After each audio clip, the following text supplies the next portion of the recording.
안녕하세요. 러셀 평촌에서 6월 반수반부터 공부하여 경북대학교 수의학과에 정시 일반 전형으로 합격한 문영호입니다.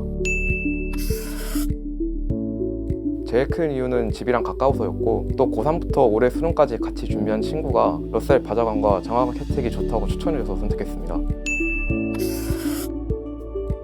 6월 평가원 모의고사 이전에는 수학만 집중적으로 공부하였으며, 특히 전년도 수능에서 부진했던 미적분을 중점적으로 공부했습니다. 그리고 6월 평가원 모의고사 이후에는 러셀 평촌에 입학하여 영어와 과탐을 수능 특강 및 수능 완성으로 문제풀이 겸 개념 복습을 하였으며, 9월 평가원 전까지는 수학과 과탐의 경우 엔제를 많이 풀이하였으며 국어 EBS 문학 분석도 같이 병행했습니다. 마지막으로 9월 평가원 모의고사 이후에는 매일 실전 모의고사를 많이 풀어보려고 노력하였으며 국어 언매와 과탐의 기본 개념 중 일부를 실수 안 하게 복습하였습니다.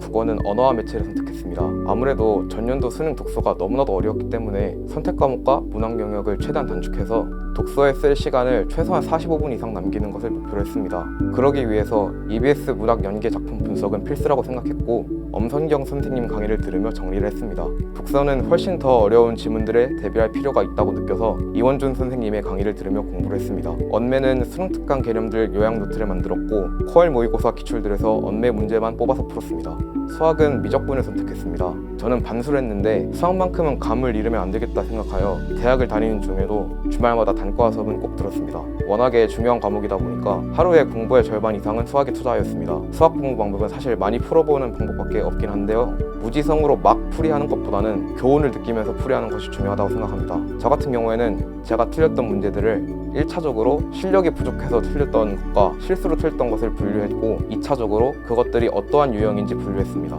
예를 들면 22번 그래프 개형 추론 실력 부족, 28번 삼각형 넓이 구할 때 2분의 1 곱하지 않음 실수, 이런 식으로요. 내가 취약한 부분을 파악하는 것이 중요한 겁니다. 실력으로 틀린 유형들은 먼저 정석풀이가 체화될 때까지 다시 풀어보고, 비슷한 유형의 다른 문제들을 찾아서 계속 풀었습니다. 모아놓고 보면 정말 사소한 실수들이 많았습니다. 풀이 호흡이 긴 킬러 문제들일수록 이런 사소한 문제들이 일어날 가능성이 훨씬 커집니다. 때문에 풀이 과정 중 내가 취약한 부분이 나왔다 하면 잠시 속도를 늦추고 신중히 푸는 습관을 들였습니다. 월간 장영진이 크게 도움이 되었는데요, 앞서 언급한 실력으로 틀린 문제들이 주로 월간 장영진에서 나왔습니다. 다른 엔제에서 보지 못했던 참신한 문제들이 한 문제씩은 꼭 출제되어서 그 문제들만큼은 정말 열심히 오답했었던 것 같습니다. 장영진 선생님 문제를 정말 좋으니 강력히 추천합니다. 탐구는 물리학 1, 지구과학 1을 선택했습니다. 사실 과탐이 그 어떤 과목보다도 그날그날의 컨디션을 많이 영향을 받는 과목이기 때문에 저점이 뜨는 날의 빈도수를 줄이고자 노력했습니다. 특히 물리가 요즘 수능 트렌드를 따라간다고 다소 이상한 난이도와 유형을 보이는 모의고사들이 좀 많이 보이곤 하는데요,